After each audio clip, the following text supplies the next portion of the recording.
Hey everyone, I'm Luke Neumann with Neumann Films, and welcome to the first tutorial based on our web series, The Filmmaker Diaries. In this tutorial, I want to take a look at the hallucination sequence from episode 4. We'll go over the filming techniques used, the tools needed to pull it off, then finally go over the post-production workflow that helped put the final touches on this scene. The main thing I want to talk about on the production side of things is the sequence where Pete has a conversation with 3 different versions of himself. Pete, you're doing a great job. Yeah, and Luke's really proud of you. Yeah, we're all really proud of you. I don't even know what the movie's supposed to be about. I think it should be based in reality.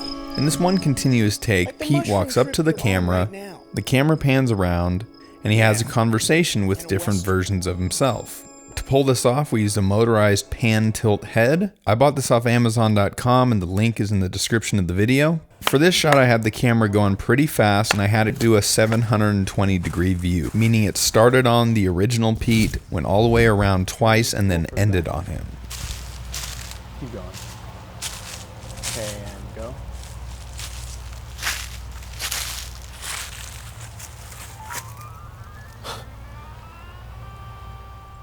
To make this work, we started with the version of Pete that had no shirt on, and the timing had to be just right. He couldn't say his line of dialogue until the camera came back around.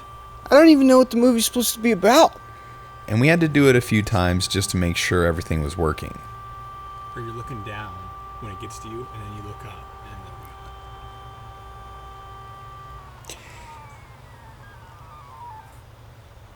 Once we did one take, I'd simply return the pan tilt head back to the starting position, and since the speed was the same in all 4 takes, Pete simply put his shirt back on, got into position, and then said his line of dialogue for each character. Pete, you're doing a great job. Should be based in reality.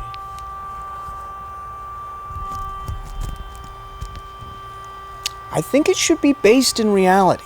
While we were filming this, I knew I wouldn't know for sure if it was a success until I got to editing, because pulling this off was going to require heavily on post-production work. I did all the post-production in Adobe After Effects, and the first thing I did was import the first shot. Then I'd just go through it take by take, so I imported the second shot next. And right around the time it started to get to the point where you'd start to see the second character, I would cut the shot and start to bring it in. Now, timing-wise, to get these synced up, I would place the second take on top of the first one in the timeline and set the transfer mode to difference.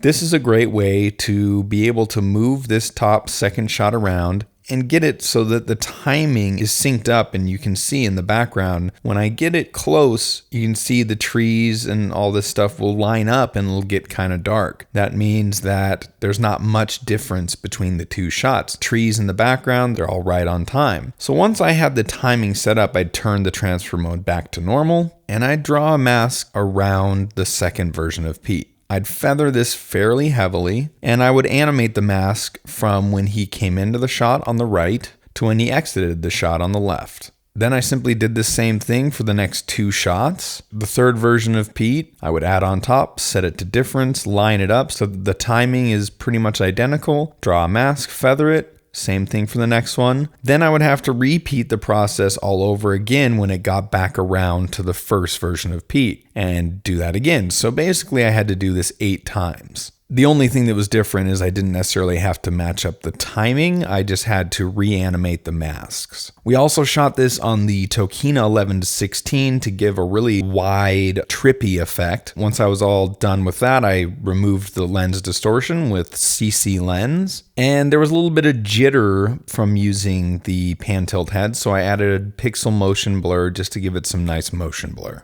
Now for the rest of the sequence, most of the effects came down to grading. And one of the major things I wanted to have happen is I wanted the scene to be very saturated. And so I created a couple LUTs that were specific to this scene, applied those LUTs. And then one thing that I really wanted to have happen was I wanted to have the colors kind of shifting back and forth. So I added an adjustment layer and I put it underneath the LUTs. Then I brought in a selective color effect, and I mostly messed with the yellows. So with the selective color, I changed the yellows to a very strong yellow color. So now what you have is this adjustment layer down here is turning all of the greens into this really yellow color. So to make that alternate, I simply alt-clicked on the opacity stopwatch, and I added a wiggle expression. This made the opacity of the overall yellow color shift every half second by a value of 50. So as the opacity of this yellow color goes out, it brings out the green colors. And you can see over time, this adds a pretty weird effect. I also added a glow effect, and I added a wiggle expression to the glow intensity of that. And then one final thing, I wanted to have the effect of when you see stars, when blood rushes to your head, I wanted to kind of have that effect coming in and out of the image. So I added a solid, and then I went through the creative backgrounds and the